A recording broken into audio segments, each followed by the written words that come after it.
folks. I'm Craig Lipinski. I'm Seth Castello. And I'm Chris Dunn. And you're listening to Episode 7 of Ludowave Radio, the smooth sounds of video game talk. And it's been 3 weeks since our last episode. We're pretty good. We're getting pretty good at this bi-weekly thing. We'll almost have it nailed down. By the time SoundCloud goes out of business, we'll have it figured out. Are they? That hasn't happened yet? No, it has not happened yet. They got some investor money, I think, so they're going to be around for a little bit longer. All right, well, good for them. As long as they're around so that our entire year goes through, that'll be good. I'll be happy with that. All right. 2017, and then we're done with this shit again. No, then we relaunch from number one again. And give up all our listeners. Yeah. All 12 of them. All 12 of them, yeah. So, it's been 3 weeks, but I haven't really been up to anything. I got to bring one of my cats to the vet on Sunday. I'm not particularly thrilled about that, but especially after spending almost $1,000 on keeping my ferret alive for 2 months this summer. Oh, I don't know how people budget. What's wrong with your kitty cat, man? Aki, the Maine Coon, has like a fucked up like snaggletooth. And I think he's had it for a while, but I think it got somehow like even more fucked up. So it's like poking. It's on his lower jaw, so it's like poking out of his mouth and like into his upper lip. So he looks like an orc. And I think it might be like infected or something because it's really bothering him. And he's like lost weight. So I don't know. I'm like really worried about him, which is why we're bringing him in. But at the same time, I'm like, oh my god, how do people budget for taking care of their cat? Like all these cats are like rescues. Like they're all like dumpster cats now. Like get their teeth fixed. Oh my god. And I called up the vet and I made the appointment because he hasn't been to a vet since I took him in, since he was a kitten. Because he never goes outside. I'm not going to give him rabies updates or distemper. I don't even know what the hell distemper is. One of my dad's dogs has distemper. She's all like gimpy foot and leg because of it. Okay, well, maybe I don't want whatever that is. But yeah, no. That sounds awful. Have to, yeah, it does sound awful, yeah. They have to give him those shots, too. So, like, this appointment will be like, this visit to be like, yep, tooth done fucked up, and then here's a rabies shot, and here's a distemper shot that you definitely don't need because he never leaves the apartment. But when I called in to make the appointment, the woman asked like how old he was. And I'm like, oh, he's 9. And she's like, okay, well, he's a senior. And I'm like, fuck you, don't call my cat a senior. Yeah, I remember a few months ago, I got an email notification from the vet saying, oh, you need to bring in Smokey for his senior appointment. And I'm like, what? He's like 7. Are you kidding me? I don't know what they consider. I mean, I think because the age ranges, the lifespan ranges for like dogs and cats vary so wildly. Like some people are like, oh, my cat lived to be like 20. And some people are like, oh, my cat lived to be like 12. Right. And if cats like live to be like 12, sure, 9's probably a senior. I hope he doesn't. I hope he lives past 12, but I don't know anything about pets. I didn't grow up with them, so I don't know. I have no idea. My dog, she's been losing all her teeth like the past couple weeks. Because they because she's a puppy. And, yeah. But like she's been having a hard time with it, and 2 of her top canines, her top canines, like the big teeth have grown in, but the little ones didn't fall out, so she's got like double teeth right next to each other. And if those don't fall out soon, we're gonna have to take her to the vet too to get those removed. Dude, and it's like. They can't, and I hate the vet because like they won't give you an estimate. I guess it's not like taking your car to the mechanic or anything, but they don't. They're just like, well, it all depends. And I'm like, oh my god, like how much money do I have to set aside for this? Can you just give me like anything here? I guess Aki's gonna cost like $730 is like the best estimate to get that tooth yanked out and to get his stupid shots.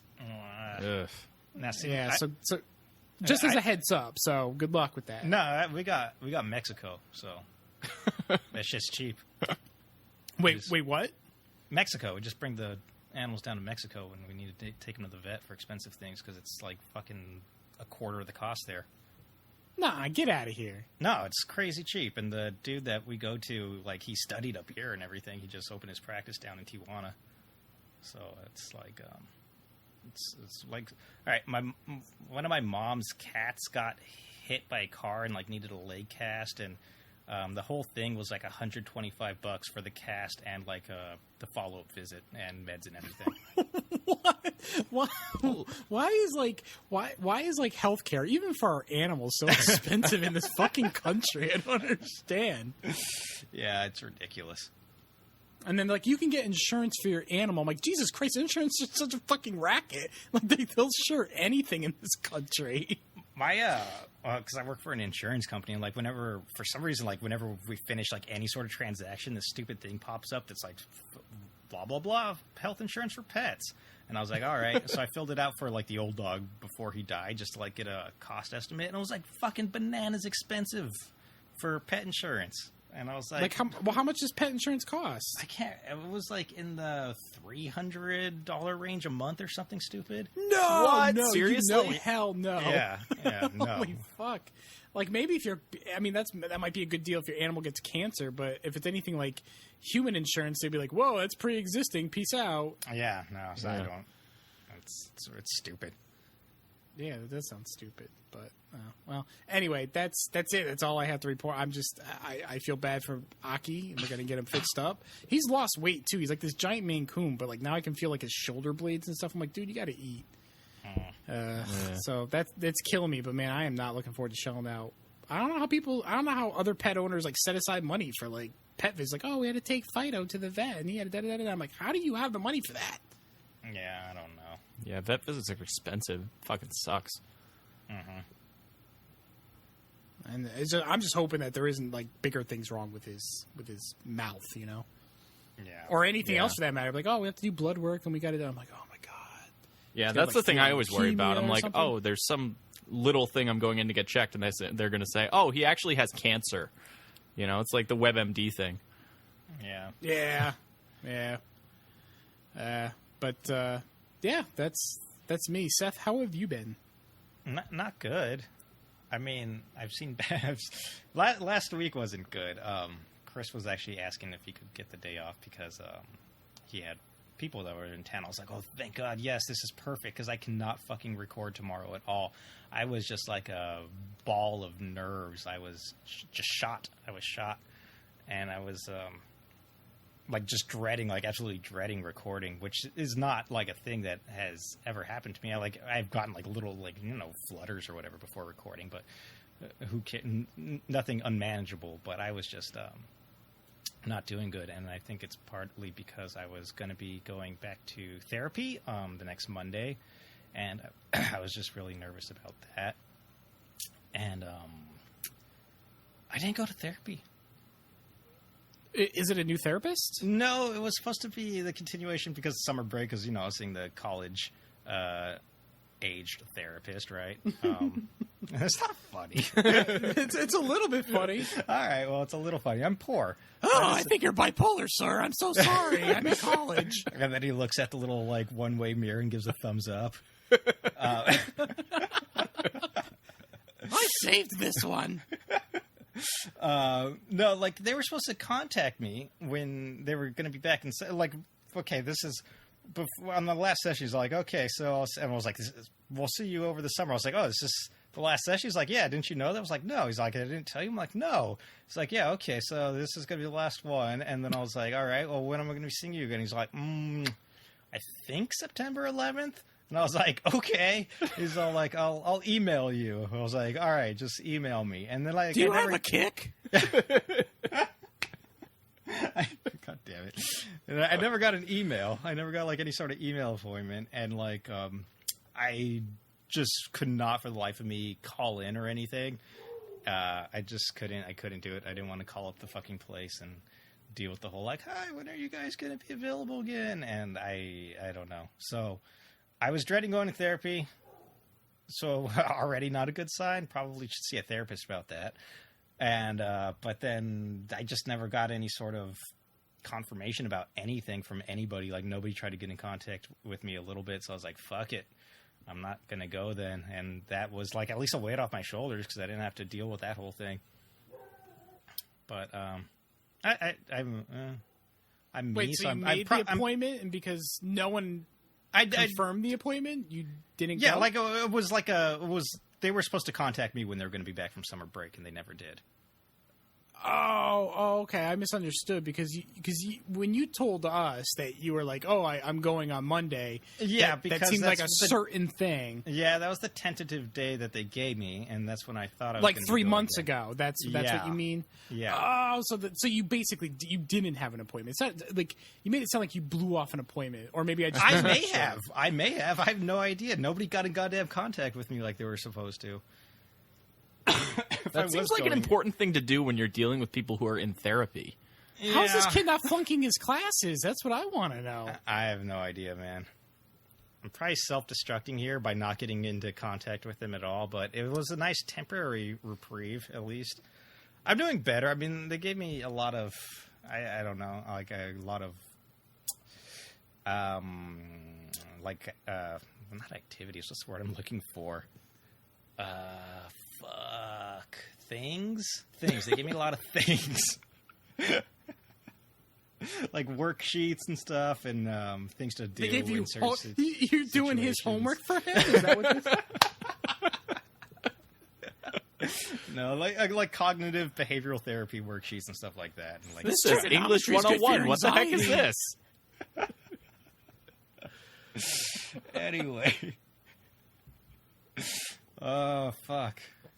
No, I don't know. I don't know what I'm doing with my life. I'll call for you if you want me to, Seth. Nah, I'm good. I don't feel like going, man. I don't know, I'm not going to waste my Monday nights there anymore. Is that good for you? You think? No, not at all.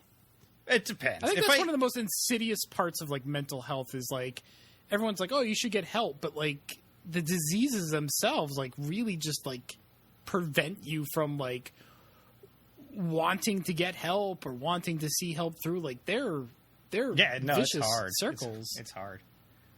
And, It's like a what is that? An Ouroboros, the snake eating. Oh, yeah. Snake eating. I used to. That game's called Snafu. It's on the Intellivision. But no, yes, yeah. Yeah, it's self-defeating going on here, and then I laugh about it because that's how I cope. Ha ha ha ha. Chris, what are you up to? I feel like we're starting in a really dark place tonight. It's fine. Yeah, it's Also- just slowly say unless you have like cancer, Chris, you are going to be our uplifting story. Let me apologize too for any coughing that I'm doing. I've like been coughing for almost 2 weeks now straight, and I don't know why. And you're not going to see anyone about that either. Oh, that shit's expensive. I can't afford to see anybody about that. Dude, just go to Mexico. I hear it's cheaper down there. For like animals, I don't know. Just tell them you're a cat or something. That's how it works, right? Cough. Absolutely. Soy un el gato. Is that what the cats say? You'll blend right in with Spanish like that. Oh god. Last week I asked that we postpone the recording because I was going to go out with some friends who were visiting from Chicago, and I ended up being sick last week, and we ended up blowing that off too. So, You motherfucker. I just want I'm to take a blowing moment to things off all point over the out. place. I just want to take a moment to point out that I'm faking a mental illness so that you can hang out with your friends, and you don't even go and do that. Chris paid me $50 now for I that, feel really Craig. bad. Did it at least go to something good? I've never bailed on this podcast since we came back. I just want to point that out to mostly our listeners. I just want to rub it in. Like I have not bailed. All right, it's not my fault Skype didn't work that one time, okay? No, I felt like crap last weekend. I'm feeling much better now. Although the fact that I have to run 22 miles tomorrow, which is a real distance, or so I'm told. Why do you have to? Because that's what my training plan says, and I want to finish. I'm running a marathon in like 3 weeks. Is it 3 weeks? Jesus Christ! Think for yourself, Chris. Don't listen to training plans. No, it's 4 weeks. It's a month.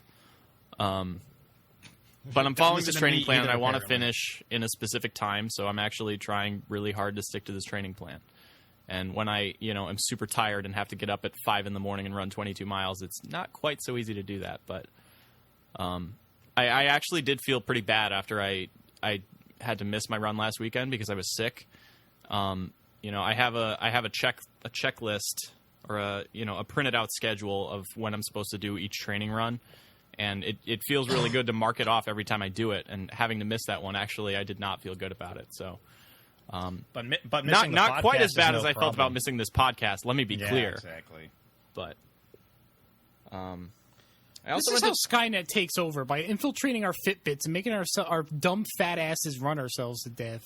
Yep. Yeah, don't worry. You won't catch me doing that bullshit anytime soon. I also went to Disney World since the last time we recorded this podcast, which is probably surprising to no one. But that was, at this point, that was like 2 weeks ago, and it feels like so long ago, and I don't remember what happened, so we don't need to go into that. Anybody who's listened to the previous iteration of this podcast can listen to pretty much any episode of that and hear the same thing, so we'll skip over that. But let's say I'm doing well, just to be upbeat. Shall we move into some video game talk? Sure. Hell yeah! Let's talk about some video games. I mean, fuck yeah! Let's do this shit.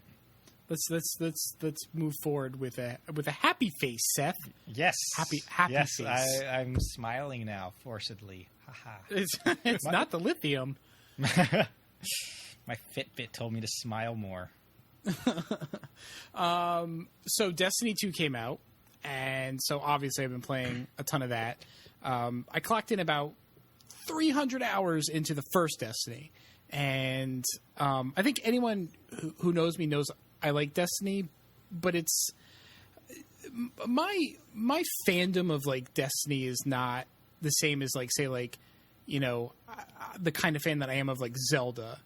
If someone tells you I played 300 hours of this game, I think you probably expect them to be some sort of fanatic, but I'm not. I think I just really like the Skinner boxes that game creates and the switches I flip and the treats that I get. So it feels really good to be back playing more Destiny. Destiny 2, I don't think it really has, like, in terms of, like, the volume of content, because that was, like, a big deal with, like, vanilla Destiny, like, how much stuff there was to do. It was MMO-esque, there was a grind, and there just wasn't enough stuff to grind out. And so, like, the amount of content in vanilla Destiny 2, that was a worry for a lot of people. I think even Chris might have mentioned that one episode, because I think that you were interested in playing Destiny 2. Yeah, I am, and I still might check it out. But yeah, I still can't imagine how you could put 300 hours into something like that. But I had a bunch of credits at GameStop, and I may check it out at some point.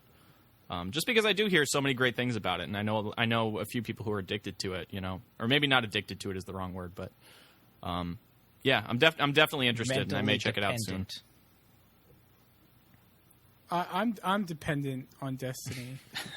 It's my crutch, but there is, in terms of like the volume of content, I feel like there's almost it's pretty close to like year 3 Destiny.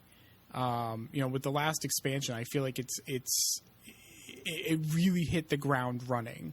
The story is, well, number one, it's way more coherent. The story in the first game made absolutely no fucking sense. So the story makes a lot more sense in this game.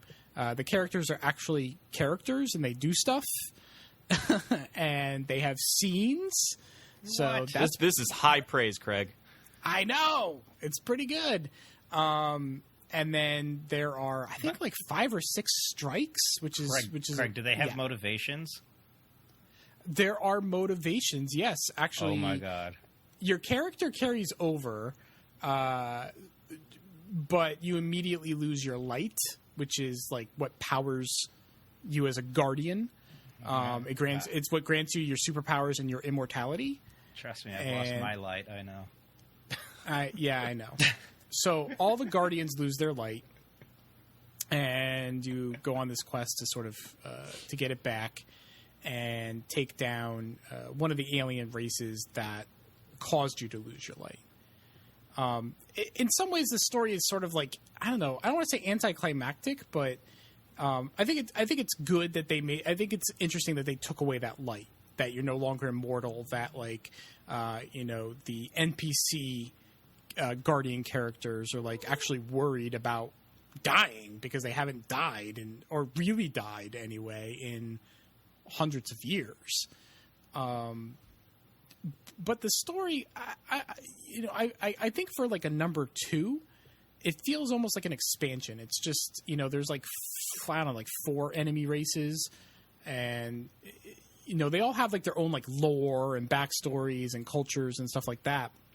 But I mean, in many ways, they're sort of interchangeable. Like one's not like necessarily more evil than the other. Mm-hmm. And so like basing your story around just one of these guys just being like, hi, we're mean, just doesn't feel, quote unquote epic, I guess. It almost feels like the sort of story that would be in an expansion.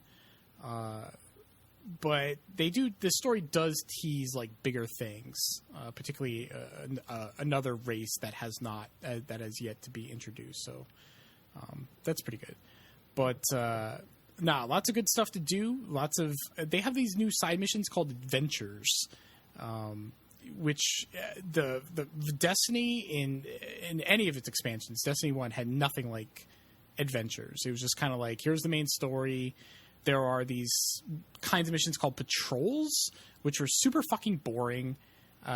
You went to a planet, you entered the open map on a planet, and then you walked around and found a patrol beacon. There's like little beacons on the ground. You activate them, it's like, hi, this is your boss. Kill 5 of these enemies.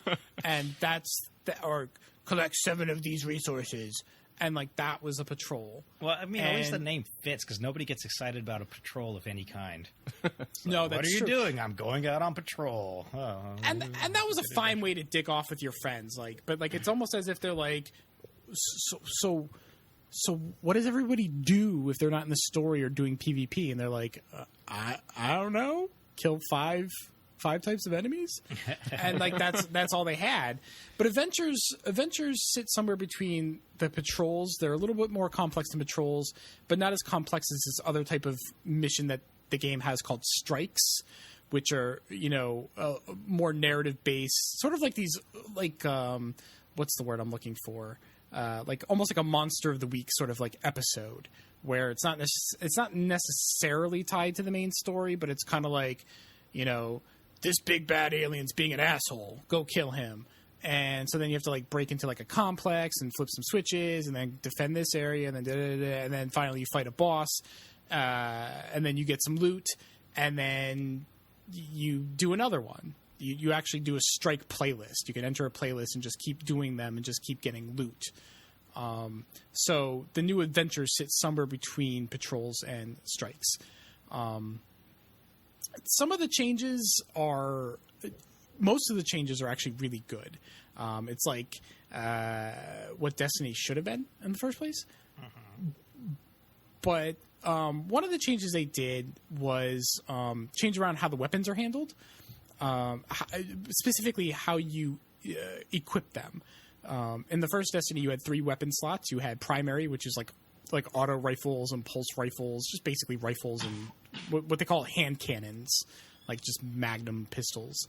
And then you had special weapons, which were predominantly shotguns and sniper rifles. So, you sort of secondary type weapons. And then heavy weapons, which were like rocket launchers and heavy machine guns. Bungie changed that for Destiny 2 because they saw that in PvP, people predominantly relied on shotguns and sniper rifles. Those were the 2 biggest weapons in PvP. And because they want weapons to behave the same in PvE and PvP, that's very important to them. And I think important to the game, so that when you have a gun and you're using it in PvE and you go, okay, well, I want to go kill dudes, in PvP, that that gun's going to behave exactly the same way. And you're not going to have to relearn anything. Mm-hmm.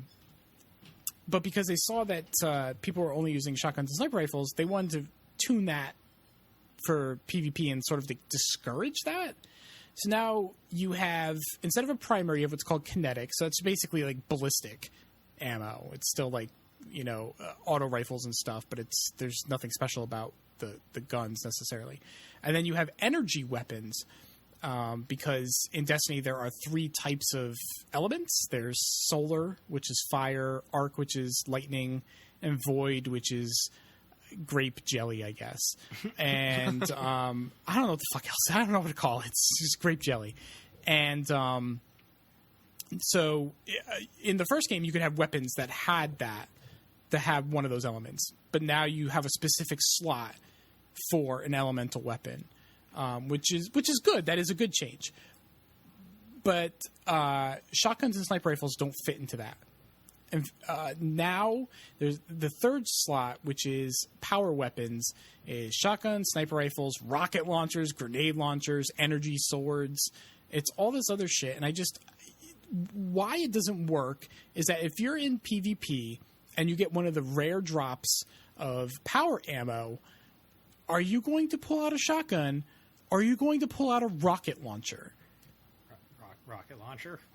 Yes, no, that's the correct answer. You pull out a rocket launcher so you can blow people up. It almost makes the shotguns, like, worthless. And, I mean, that's PvE, too. Like, if I only have, like, a limited amount of power ammo and I'm playing, a strike or whatever, I'm not gonna equip a shotgun. Like, I'm just gonna blow shit up. I'm gonna kill, like, 5 more things with one shot. So, I don't really like that change. And the other thing it did was, in Destiny 1, there's you could equip shaders, and shaders just change the colors of your outfit. You would equip one, and it would just change whatever you were wearing, whatever bit of gear you were wearing. And people would just change these all the time. They would get new shaders. They change them depending on their mood. They were not one-time use. You just have a whole stock full of them. And Destiny 2, they are consumable now. What? Why? Yeah. That sounds really dumb. Why? So they can charge you money for them. That's why. That seems mean. Oh, it's super mean, actually. I mean, they're consumable. especially to give it to you, like, to make them reusable in the first game. That's right, exactly. It's just like a fucking little twist of the knife there.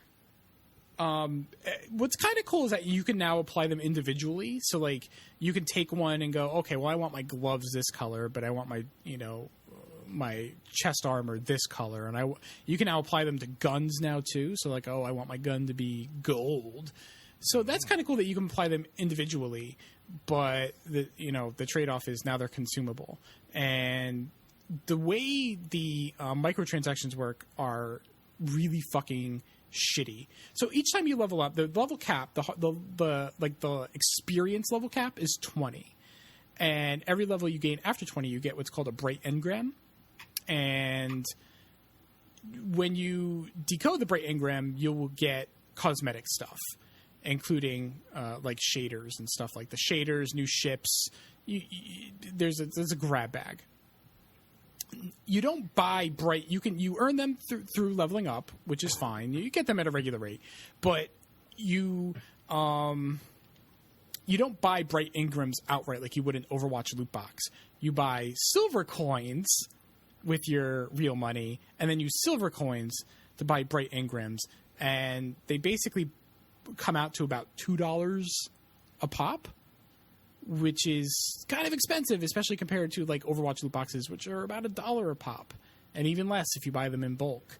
So that they're kind of expensive, and it kind of like me. I have not applied very few shaders. I've applied maybe 2 shaders because in like 20 minutes you're gonna get like a new pair of boots that are better than your old boots, and then you just throw the old boots away and you lost the shader. You can't even take it off. So, what the fuck's a bright engram? I think that's my therapist's name. Bright engram. I thought you didn't have a therapist anymore. All right. Sorry, that was mean. A little bit. Engrams are in Destiny lore are like these energy encoded orbs that have like data inside of them.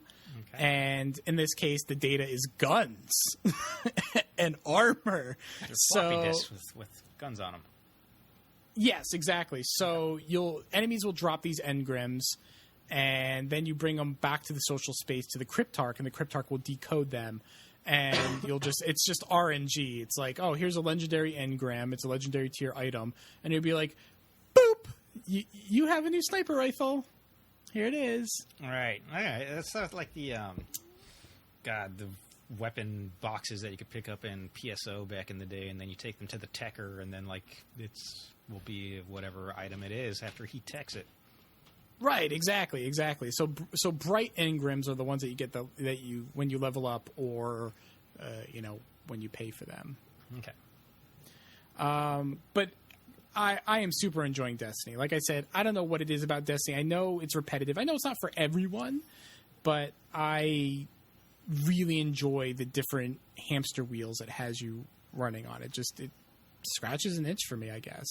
And it's nice that Destiny 2 really hits the ground running. Everything about it is much better than the first Destiny, even with all the expansions, I'd say. Especially the microtransactions. Yeah, well, okay. Maybe not Those everything are way is better. better. That's a fair point. You're right. The shaders are not better, and the microtransactions, not better. I'm on the fence about how the weapons work. I did get a new emote that is basically the Salt Bay guy. So I sprinkle salt on my enemies. So it's pretty good. So you kill someone in the Crucible and just sprinkle salt on them. It's my new favorite thing. There's dabbing in this game, isn't there? I would not be surprised. They do stuff like that. Like in Destiny 1, my dance emote was from the Backstreet Boys video. Everybody, Nice. Backstreet's back. That's fine. It was 'cause pretty that good. happened- All right. That's fine because that happened when I was a kid. But now that I'm old and these kids are dabbing, it's the worst thing in the entire world. I'm dabbing does not bother. right now, you guys. Dabbing is okay. Dabbing's fine. Oh, it's so dumb. I think if you pre-ordered Destiny 2 from GameStop, you got a fidget spinner. Fuck. Oh God. No, I'm being dead serious. I think that's actually I'm going back that's to true. I'm going back to therapy. You should play some Destiny 2 with me, Seth. Nah, I'm good. Okay, don't- Chris, you should. Chris, We don't need I Seth. actually might. I mean, I am very interested in Destiny 2. I mean, the problem is I don't have a ton of time to play games, so when it comes out right between, Mario plus Rabbids and Metroid, I know I'm not going to have time to play it. So I might check it out in a few That's a fair weeks point. once, That's a fair point. these releases have calmed down.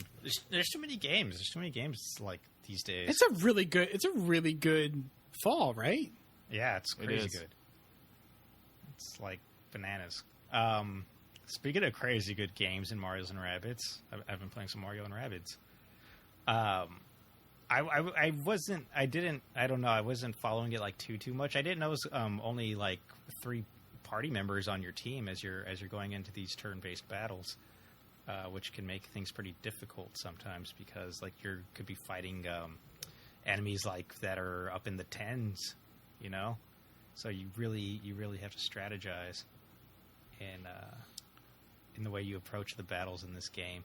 But no, It does feel like a pretty sparse party, doesn't it? It's Now that I crazy think about it. sparse. It's really sparse because I'm used to like fucking Fire Emblem and shit where you got like a bunch of people and you're fighting a bunch of people. It feels like more of a fair fight, Yeah. But when I do when I'm doing a battle and like I do my turn, I do my 3 turns, and then like the other team's doing like 7 goddamn moves or something. I'm like Jesus.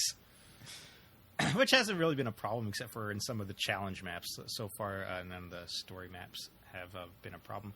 But the way you can maneuver around in this game is fantastic. What happens is when you have your character's turn, you have 3 separate actions that you can make in the turn. You could do your movement, which actually can damage enemies. And then you have your main weapon, and then you have your like support that you could do for each character. So with Mario, for example, you could like move, so then you could like slide into an enemy, and then you could do a jump off of another character. You could like move into one of your allies' places, and they will launch you further into the map than you can go. And Mario has an ability that you could give him where you could land on the enemies and do extra damage. So you could slide into an enemy, do a jump off one of your allies, jump on another enemy's heads, get into like cover, and then you could shoot an enemy as well. So it's got a lot of movement and attack options, which is really cool. It is cool. And then after all that, you can put him into Overwatch, and then he can take a shot at an enemy if they happen to move on their turn. Exactly. That's one of his supports, is that he can he'll shoot enemies if they're moving within his line of sight, which is awesome. I actually had a really cool thing happen with that, like just the way the systems worked in this game. The weapons have different like effects. So one of them is like bounce, where there's a chance for the enemy to just sort of bounce around the map. They'll take damage. They'll move, to a different space. They might even bounce off the map and die, which is great. What happened was I put Luigi into Overwatch, and I was playing as Mario, and I was taking Mario's turn, and I shot one of those big bruiser enemies that moves 4 spaces and bashes you. Those guys suck. And I hate those guys. I shot him. The bounce effect triggered, so he flew up into the air, and Luigi slow-mo popped out of cover and shot him out of the sky. Yes, it was that bounce counted as the enemy moving to trigger Luigi's Overwatch, which I thought was pretty cool.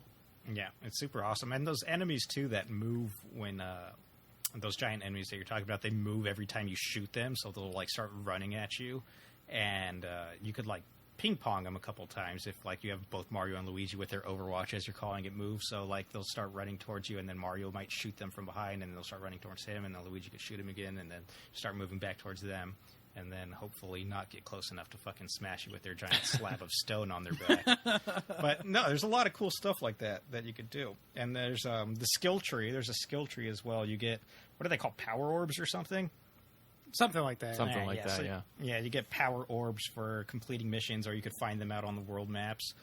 And you could spend them in a skill tree. And like with Mario, I think the move where you could stomp on an enemy's head is in the skill tree. And for his like Overwatch move, you could give him 2 shots in one Overwatch support move instead of 1, and you could make it so it does more damage. And you could like level up health. You could level up how many spaces they can move normally, how many spaces they can move when they're coming out of a pipe. The amount of stuff like in the gameplay systems is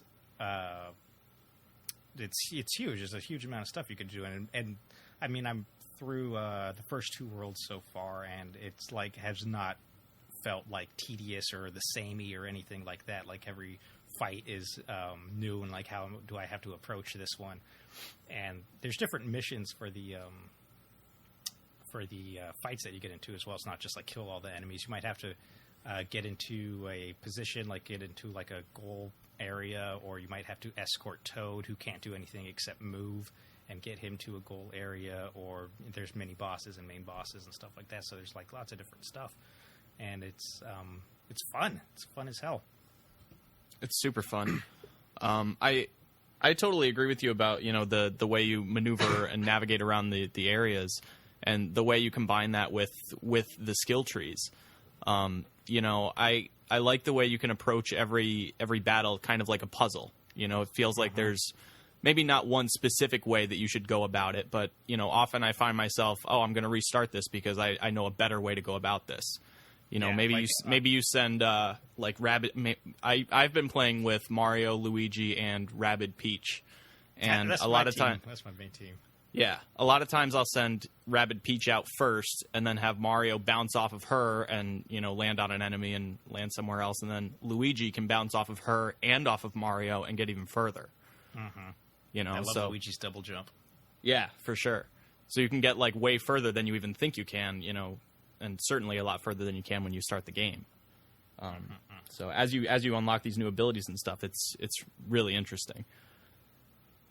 What I really like about all these different systems is that, I mean, as Seth said that there was like a ton of things you can do. Is like really, it's really big, and that's true. But all these things that you do sort of just stem from some really, just a few really simple, solid core mechanics. It's very intuitive. It's very intuitive. Right, exactly. It's just these different systems coming together to create something bigger, but in a very, like you said, intuitive and meaningful way. That's why it's not overwhelming. There's a lot there, but it's not overwhelming because it all makes sense. I'm a stupid person who gets confused by like Xenoblade's battle system, but I can figure this out. Who doesn't? Yeah, I'm not a big fan of strategy games, but I am really enjoying this. I actually, wasn't sure I was going to pick this up, and then I had some credit to GameStop, which, I talked about I might pick up Destiny 2. I ended up picking this up instead, and I'm glad I did, because it's a lot of fun. It's a heck of a lot more fun than I expected from a game called Mario plus Rabbids. When this was first announced, I think we all kind of laughed, and then we saw what it was, and it's like, oh, this is interesting, and I really like it. It's surprising how good it is. One of the things I didn't notice until just I was almost done with the second world is, first of all, the worlds are like split up into, I guess, chapters or whatever, and there's usually 2 battles. I think one of them has had 3, and there's like 2 battles in a chapter, and if after the first battle, whatever health you're at, it stays at that health for the second battle. You could actually like go in and change your party members in between the battles and then have them fully health. Of course, you have different party members, and you have to approach the battles differently with them, but it helps. It helps if, like, Luigi's on super low health, because he has little baby health anyway, and he's almost dead, and then you're going in the second mission, you could just swap him out for Mario, Rabbit, or Peach, or something like that, so... And it's good that you really can do stupid, that. but I never thought of that. I never thought of that. I just powered through with my little sickly people who are... Yeah, no, I didn't think of that until, like I said, I was almost done with the second chapter when I realized that. Yeah, I haven't done that either, and it kind of makes sense that you can because, like you said, every mission is different. It's not like you figure out this is the way I'm going to approach it every time. I can't do that move where, I have Peach go and then Mario bounce and then Luigi bounce every time because every battle you're going to encounter different enemies. If I try to use the Overwatch every single time, I'm going to, one of those big brutes is going to come up and be too close and hit me. When he tries to move. So, and he gets obviously extra moves after you shoot him. So, you can screw yourself over if you do that. So you really do have to mix it up. So, I totally didn't even realize you could do that. Now I'm gonna end up mixing my party up. So thank you, Seth.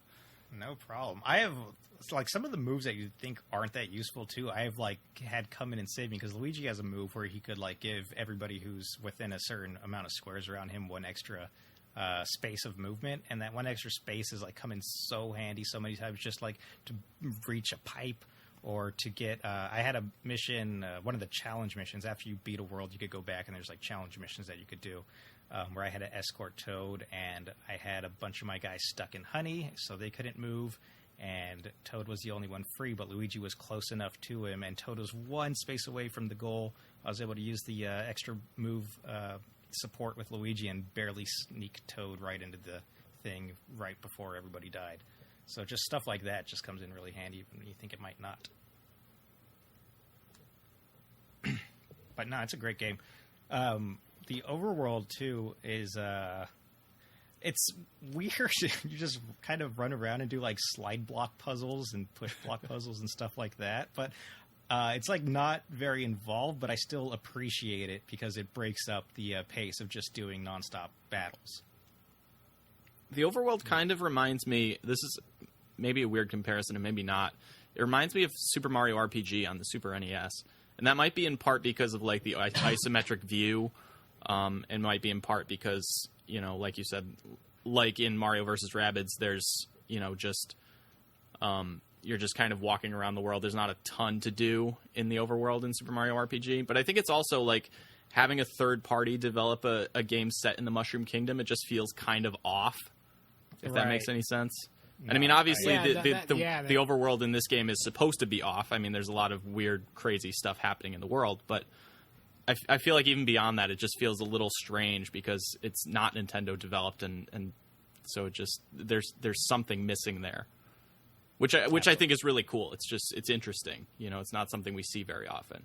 Back in the NES days and the Super NES days, you see a lot of, when they hadn't quite defined what the Mario brand was, there was a lot of weird stuff, and I feel like you're seeing some of that in this game, which I really like. It's pretty too. Like the art direction, and everything's really, it looks good. It's a good. Oh yeah. Anything else you want to add to Mario and Rabbids, Craig?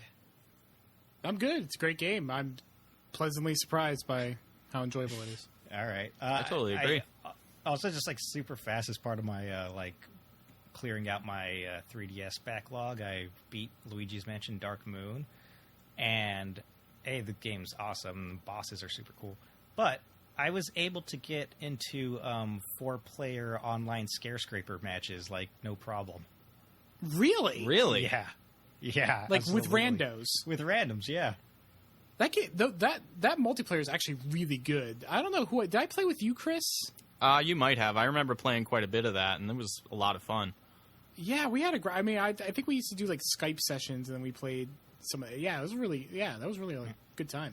Yeah. There's one mode called Rush Mode, and like you have 30 seconds to like make it to the exit, but you could like use your black light to find hidden objects and shake them, and like little timers will come out and add 10 seconds. That mode's like impossible to play single player, because if you're just in a room that has no timers, you're automatically fucked, and then you're dead. But I was able to like get a crack team together of 4-player Rush Mode. Everybody knew what they were doing. It was like super tight operations, and it was like fantastic, and I was able to beat the Rush Mode 25-story skyscraper, so I was super happy for Scarescraper.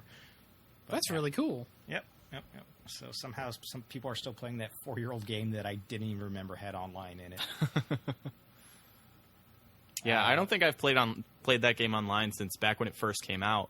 I went back and finished the single player a couple years later, but I'm really surprised to hear that people are still playing the online. But I'm glad, because, like I said, I have fond memories of it. Yeah, no, I was the most surprised of all. What have you been playing, Chris? Pretty much just Mario plus Rabbids. Okay. So, I guess we can move on to news then. Yeah, let's do news. Yeah. A couple weeks ago, we were going to talk about this last week, and then obviously we moved our recording, but there was the Nindies Summer Showcase, where they announced some upcoming indie games for the Switch. We got a new No More Heroes game. Travis Strikes Again, No More Heroes, coming next year. Which that's pretty cool. Suda is saying is not No More Heroes 3. Yeah. But it's pretty cool that they're trying to keep that brand alive. You know, hopefully this does well, and then we can actually get a No More Heroes 3. The first No More Heroes is easily like one of my favorite Wii games. The second one sort of lost some of its I don't know what made it special to me, but I still love that series. So I'm super glad. I think it just loses some of that surprise, doesn't it? Like after you've played it for the first time. Like I mean, I think the second one is a really good game, but after you just sort of, it's not as surprising, I don't think. It's that, and I enjoyed some of like the jankier and stupider moments from the first. Like I absolutely loved the stupid overworld, just because it gave like a setting to. It was like I think pretty sure I mentioned this on the TV Unless podcast probably like years ago, many years ago. But just like this little tiny sleepy coastal deserty town with like all this ridiculous stuff going in on it. I feel like the city itself was part of the character of the first game, and that was just completely lost in the second. That's true. Yeah, no, I'm super glad that Travis Touchdown is coming back. Yeah, I agree. There's a sequel to Super Meat Boy coming out called Super Meat Boy Forever. I don't know that. Did you guys see this coming? I'm just kind of surprised to see this. I figured maybe we'd get a port, but not a sequel. Yeah, no, it's is it a runner? I'm not sure. It might be. I mean, the first one's kind of a runner, right? Yeah, but I mean, an auto run. I mean, no, this one looks like an auto runner though. But yeah, no, I get what you're saying. You're basically moving nonstop if you're playing it good, and by good I mean you're hitting lots of saw blades and starting over and over. But yeah, no, I get what you're saying. Yeah, I'm not sure if this is an auto runner, but I mean, I think they could make it an auto runner and still play much the same way, to be honest. Mm-hmm. But I might check this out. I mean, I enjoyed the first Super Meat Boy. I haven't played it in 7 years or something, but it's a lot of fun. We got another expansion to Shovel Knight coming out, King of Cards. I haven't played since the first Shovel Knight, but I need to check out that compilation that came out to Switch, and then probably check this out as well. Shovel Knight is sadly one of my games of shame that I have not played. Oh, you just told it's really good. It is really good. I'm like pretty sure I backed that shit on Kickstarter as well. So Oops. I'll get on So it. you have a code for it, and you just haven't gotten around to it. Oh, I fucking own it physically on like Wii U and 3DS too, I think. Yeah, that sounds about right. Yeah, sounds about right. We got Kentucky Route Zero coming to Switch, and I think it's coming to other consoles as well, but this was announced during the Nindies presentation. I think that one said console exclusive on for its banner. Okay, maybe it did. Switch. Yeah. I actually played this on PC. I don't think on my Mac rather. I don't think it was complete at that point. It was episodic, so I think there's supposed to be 5 chapters, and I played like 3 of them. But it was really cool. It's really unique and atmospheric, and kind of an adventure game kind of thing. I'm definitely eager to check this out. Revisit it and finally actually finish it, because I believe it will be complete by that point if it's not already. It's actually one of the games I've almost bought several times, like during Steam sales and stuff. But I'm just not even sure if my laptop will run it well. I think it would. I bought it. I don't think it's super intensive. Okay. I bought it during, I think it was in a Humble Bundle, actually. It might have been. And so I'm pretty sure I own it, but I've never played it. I prefer not to play things on my computer. But I'm glad it's coming out to Switch. It seems like a good. Also, no, I'm wrong. It's coming out on PS4 and Xbox One as well. I just looked it up to make sure I'm not spreading lies. So yeah, you don't want to spread lies. I do not want to spread lies. Yeah. What about flies? I just want to spread love, Craig. Peace, love, and harmony. All right, that's fine. And the other thing that I was interested in the Nindies showcase is that SteamWorld Dig 2 is coming out next week. So I really enjoyed the first game on 3DS, and I think it came out to Wii U as well. But I'm definitely going to check this out. But that's just a date, so not much to say there. Yeah. It wasn't in the Nindies showcase, but Oxenfree is coming to Switch. Are you guys familiar with Oxenfree? No. I am not. It's an adventure game. I think, I haven't played Kentucky Route Zero, but I would imagine in the vein of that, but maybe closer to Night in the Woods, maybe, in terms of how it's played. Okay. And, you're like these kids I think you're on an island, like teenagers hanging out on some island. Maybe it takes place in the 80s. I don't know. There's some supernatural stuff. It looked really good. I bought it on Xbox One because that was the only consoles on at the time. It's on PS4 now, but it wasn't then. And I bought it, and I just never played it because I don't like turning on my Xbox One. So I'm not kidding. Like I bought this other game called The Flame in the Flood, which was like a survival game where you're rafting down, I don't know, the Mississippi or something, and you have to keep your raft together, and you have to stop places to gather supplies and to rest and stuff like that. And it was made by Irrational Games, BioShock folks. Mm-hmm. Some of the devs there. So it looked really interesting. I was really excited to play it. Bought an Xbox One. Don't turn on my Xbox One. That's coming to Switch too. So that's pretty exciting. So these I don't have to turn my Xbox One anymore. The games I want to play are coming out on Switch.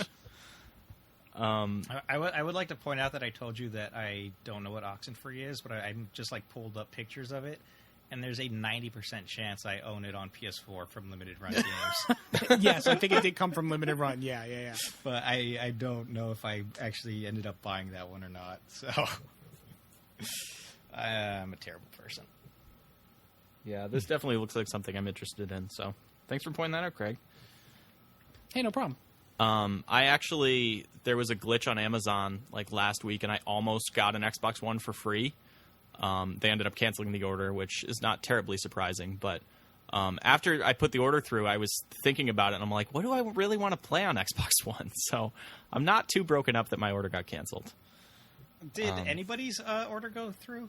I saw some people on Twitter saying that it shipped, but I was not so lucky. So it's crazy. Yeah. It would have been cool to have one, but there's only 3 or 4 games I want to play, and then I'd probably sit on the shelf like Craig's does. So no big loss. Anyway, Miiverse is shutting down, which I guess is not terribly surprising since that was mostly a Wii U thing, although it was also available on 3DS. Yeah, the problem I have with it shutting down is that it was the only way to get direct feed shots on 3DS to save direct feed shots. of that's whatever true. game you're playing. Yeah, so that's like bumming me out because I liked to screenshot some games I was playing.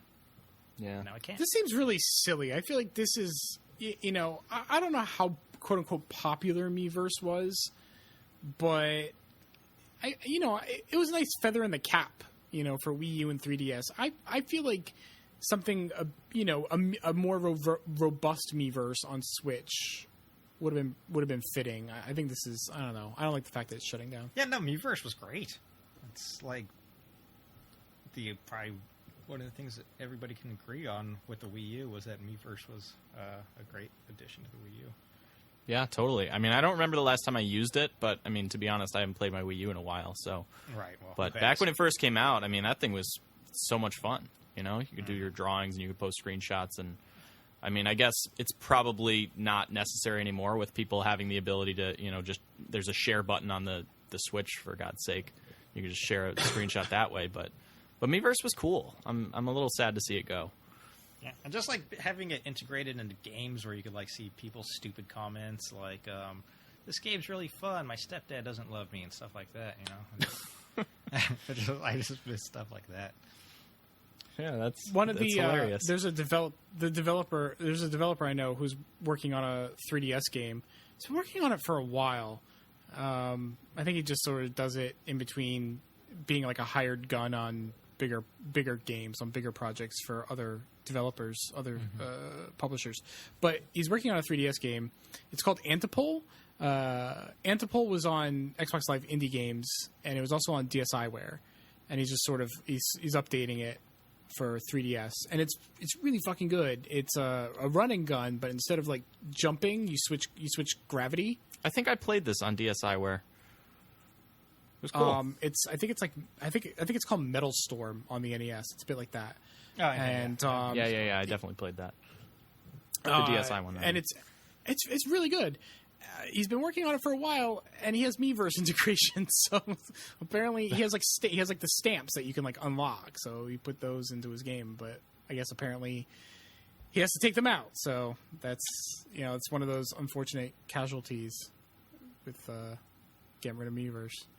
Oh well, yeah, that kind of sucks. Not worth it to pay those moderators anymore. Yeah, I guess. Oh boy. Nintendo talked a little bit about the Super NES Classic. They are going to, apparently on launch day, have more Super NES Classics than there were NES Classics, period. So that's cool. Maybe people will actually see them in real life. Hopefully. I mean, I got a pre-order in on Walmart, so... I did too. But, I mean, I actually own an NES Classic, but that's not to say I ever actually saw one in a store.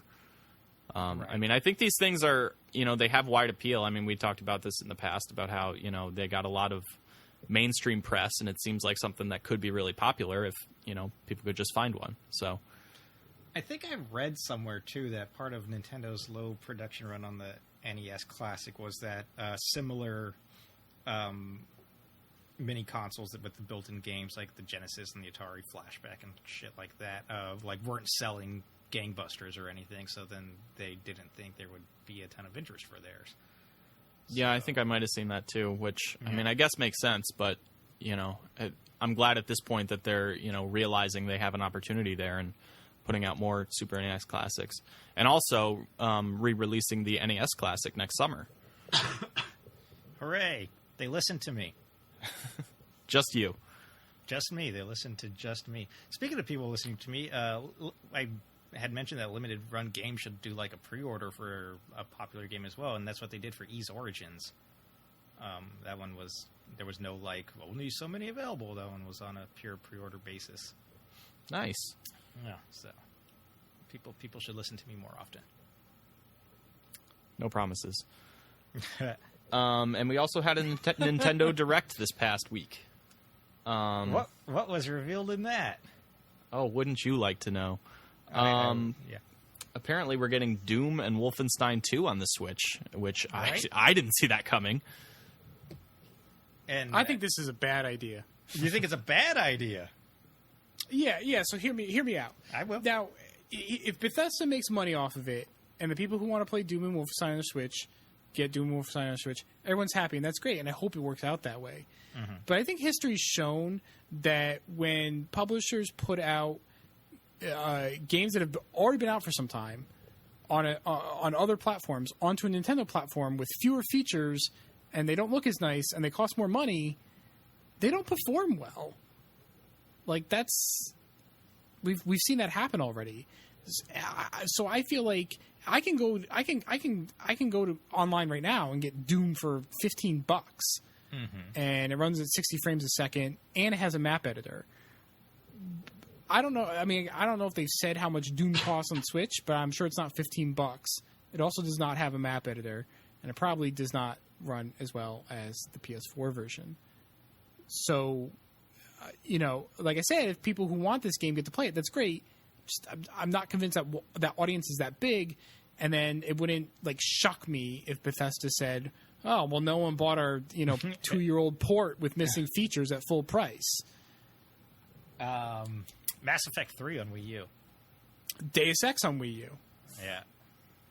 And to me, I kind of wish that the rumor was true that they're putting Fallout on Switch. Not Fallout 4, because that would have melted the Switch in your hands. My PS4 barely runs that thing. But, if they released Fallout 3 with all the DLC, that would make way more sense. There's no apples-to-apples comparison with that. But with Doom, there is an apples-to-apples comparison. And I feel like the Switch has portability on its side, but everything else it loses out on. Well, I mean, they're throwing... They got Skyrim, Doom, and Wolfenstein 2, so they're throwing a few games at it. It's interesting that they announced these games, before Skyrim even came out. Not doing the Capcom thing where they say, well, we got to see how this game performs first, which, I mean, I feel like that makes more sense for an M-rated game, that's releasing later, like, Skyrim or Doom. But I think Nintendo is pushing for it, because I think Nintendo's publishing Skyrim. So I think true. Nintendo is probably pushing heavily for these, whereas with Capcom, they're like, well, whatever. And that, don't even get me started. Man, I wish you didn't bring up Capcom. Fuck those guys. I think that the difference this time around, though, is that it'll be the only place to play the game portably. And I think that is right, exactly. Yeah, exactly. I mean, and so that's... where something like Skyrim has been, because I could see Skyrim doing well, but I think also Skyrim has a broader appeal than Wolfenstein. I think that helps it as well. Right. Yeah. But I mean, I get where you're coming from, and you might totally be right, and these games might flop, and then Bethesda's going to be like, "Oh, we're not going to bring our buggy games to your system anymore." But our buggy games are so good. They're fucking buggy as shit. Or they could be like Capcom and port a Super Nintendo game and sell 500,000 copies and still say, we're not going to put Okami on that system. But oh, God. You could get Revelations. You could get Resident Evil Revelations. No, Revelations is great, but unfortunately we're also cursed with Revelations 2. Why is Revelations 2... Why does one person only have a goddamn flashlight and a crowbar? Why does that game suck? And how then, do you come or off the Revelations? little, or Barry. Who's a good fucking partner for Barry?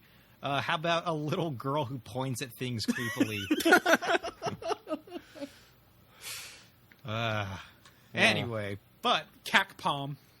Yeah, if there's one saving grace that will make history not repeat itself, it's that people will want to play these games portably. That's true. That's a fair point. We'll see how it goes. I hope for the best, but to me, I don't think releasing apples to apples games that you can compare to another system, apples to apples like that. That's not a good idea in my opinion. And if Nintendo's helping bringing these games over or pushing or paying for them, then it might be Bethesda's, not super worried about how well they sell regardless. They're already cashing the checks. Yeah, exactly. I noticed Monster Hunter Stories has Nintendo as the publisher on the spine of the game. I think you know what the 3DS reminds me of. Have you guys seen Serenity, the movie Serenity, the Firefly movie? Yeah, absolutely. At the very end of the movie, where that dude is staring out of his ship, out of the bridge, and he sees the Reavers come out of the clouds, and he's just like, target the Reavers, somebody do something. And that's why I just picture Nintendo doing with the 3DS right now, is fire fucking everything. And so we got the Mario Party collection, we got Monster Hunter Stories, some Kirby Battle Royale thing, just like whatever, just put it out on the 3DS, please. Hey, we got a new 2D Metroid out of it. I'm not going to complain. No, me neither. I mean, if Nintendo keeps publishing other companies' Japanese-only games, then we could, 3DS could easily ride out a whole another year. I wish it. You know what? I love the 3DS, and I've actually given up collecting for it. I'm like, I can't keep up with this shit. Do I buy those empty cases from Europe, the gold and silver cases that have a download code? Do I buy those? Are those collectible? Do I do that? Don't never buy a download code case. I just want to go down that path. I almost went down that path, and I talked myself out of it. Yeah, so I don't know. I've given up on collecting for it, but I love it. It's a great system, but it's not a system that I keep by my side anymore. I'm playing Monster Hunter Stories. I'll be playing Metroid. But this actually, on this point, Jules Watson recently released a game on 3DS called Chicken Wiggle, and it's supposedly at least decent. I was going to buy it. I didn't end up buying it, and I feel bad because usually I buy Jules Watson games, but in this case, I didn't buy it because I don't really have the space to in my time in my day to just fuck off on the 3DS. You know what I mean? So you didn't. I didn't buy it because it's called Chicken Wiggle. But to me, the 3DS is not. This is not 4 years ago where my 3DS was such a staple. This is funny because I'm playing my 3DS now more than I have ever. Because they don't stop releasing games for it. But I'm tired of carrying around. I got my Switch. I got my 3DS, and it's just put it on one system, please. They'll get there. I'm sure that's going to be a 2018 transition where you'll. But I mean, still, if Nintendo is just localizing some 3DS games that have been out for a year or two, even. That's not going to take away from development from.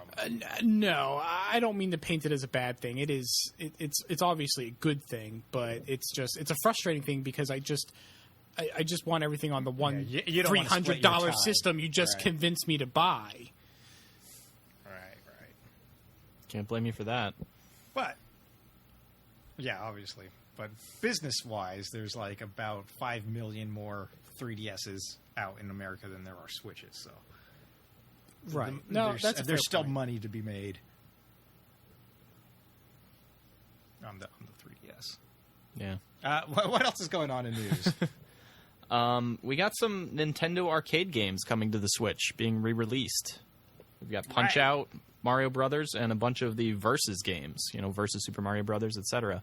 Mm-hmm. Which have never been re-released, I don't believe. So this is kind of cool. Nothing. Yeah, that's super awesome. And it's part of Hamster's Arcade Archives line that they have a bunch of Neo Geo games out on the Switch already and stuff like that. So I feel like this is kind of a snooze fest, to be perfectly honest. No, I want to play Punch-Out so bad. I want to play Arcade Punch-Out because I've played the game in the actual arcade, but I'm so fucking bad at it that I can't learn to get good at it quick enough. So I want to be able to suck at home until I'm good at it.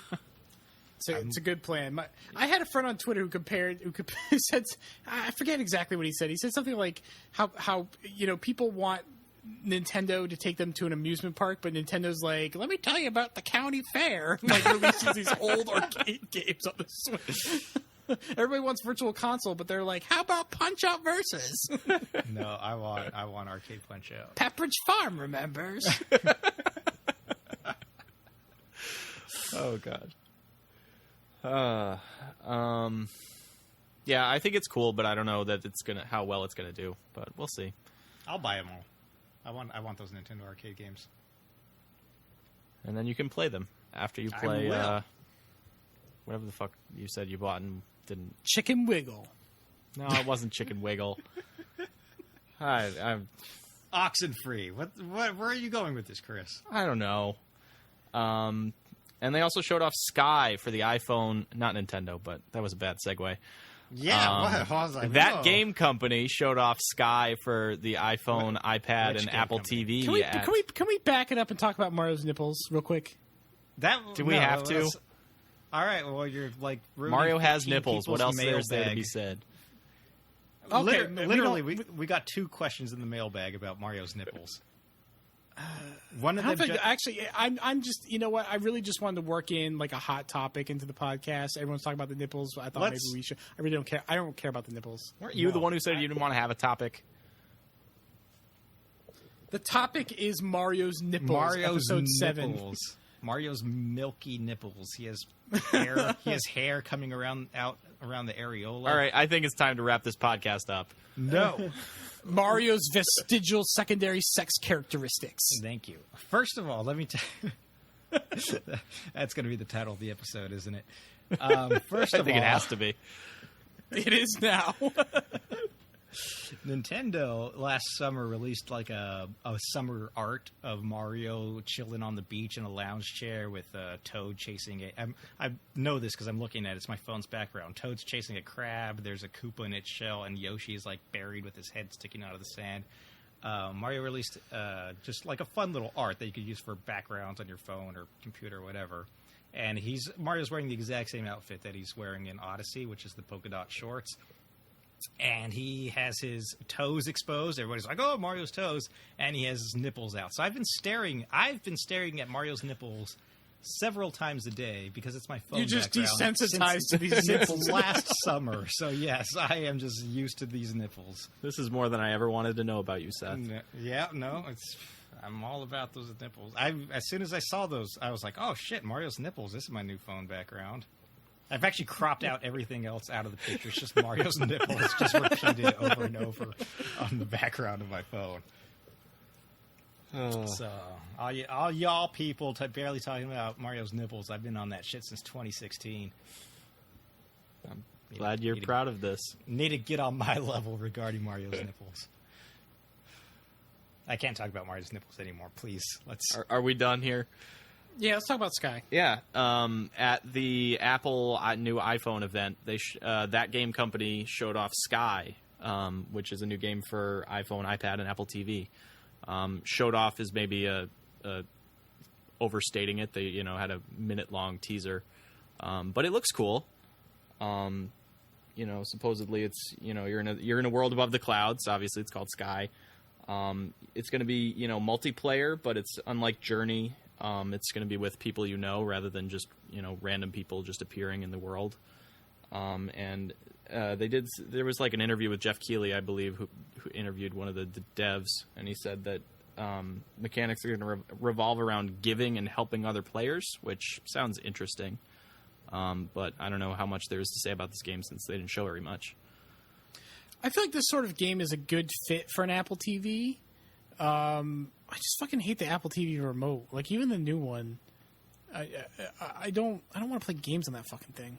Yeah, I believe they said that you'll be able to play it with the Apple TV remote. It's not like you're going to need a Bluetooth controller or something. And I don't know if you're going to like swipe on the touchpad, but yeah, that thing does not lend itself well to games, I wouldn't think.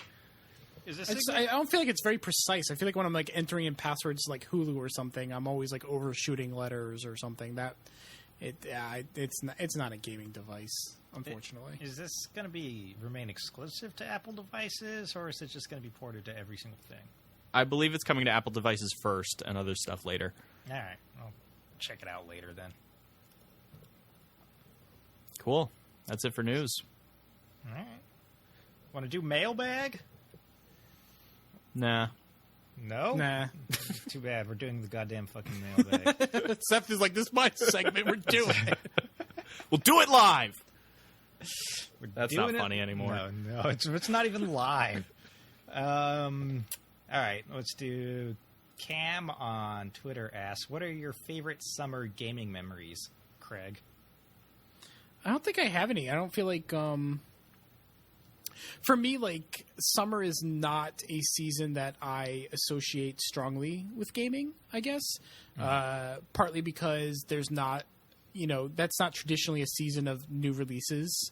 And, as a kid, I spent a lot of time outdoors. I mean, I play games too, of course, but I spent a lot of time outdoors. So it wasn't like a big, even if there were new releases, it wasn't like a big gaming season for me. So I actually don't feel like off the top of my head, I don't think I have any.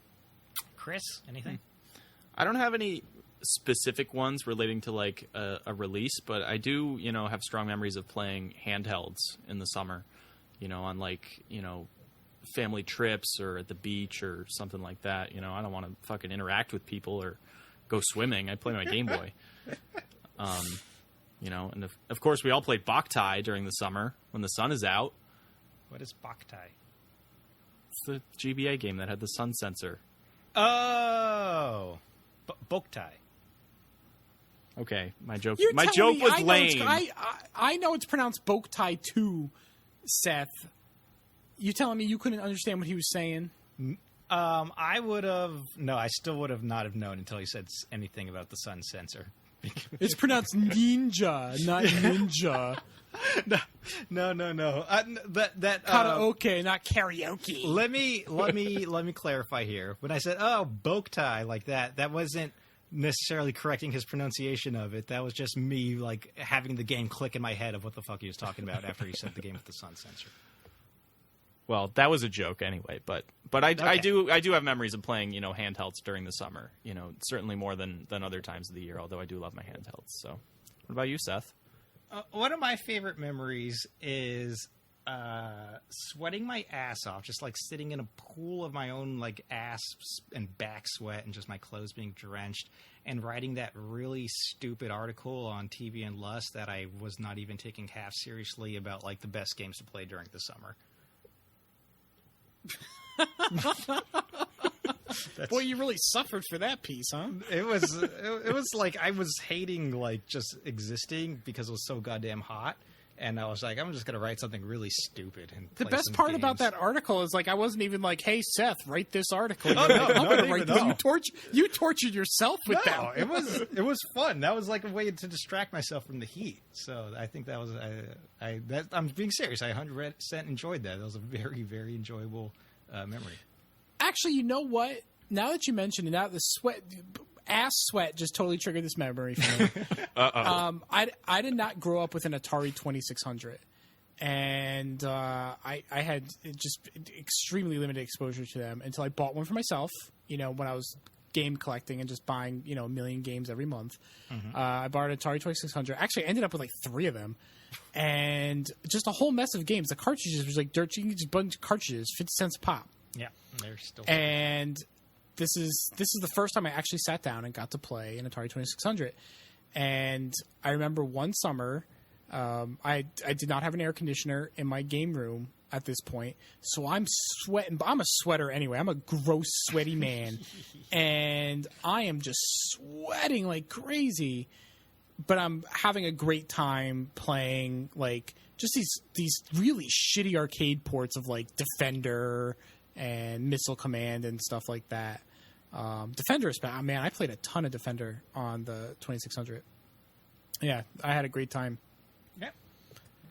There you go. Did ass sweat trigger any memories for you, Chris? It did not, and hopefully it never does. Maybe next time. All right, no, I think that's good then. That's all I'm reading from the mailbag. Everything else is about Mario's nipples anyway. Yeah, we already went over that. Yeah, we already went over Mario's nipples. In the future, how do people get in touch with us for the mailbag, Seth? They can.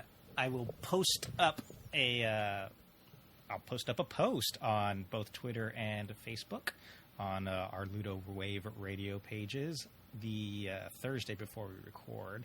So that will be the 28th. That will be the 28th for the next one. And you just reply to that. And if you're lucky or you're awesome or you pay me money, I will read your question on the air. Cool. Sounds like a very lucrative way for you to make money, Seth. Absolutely. I've made all five of our listeners will pay you money to be in the mailbag. If they each pay me $1, that'll feed me for a month. Actually, we got 2 new reviews on iTunes. Oh, nice. Ooh. Yeah, we're up to 8. Are we? How's our rating? Is it a 5-star rating? It's 5 stars. It's 5 stars. Actually, those 8 reviews count me as one of them.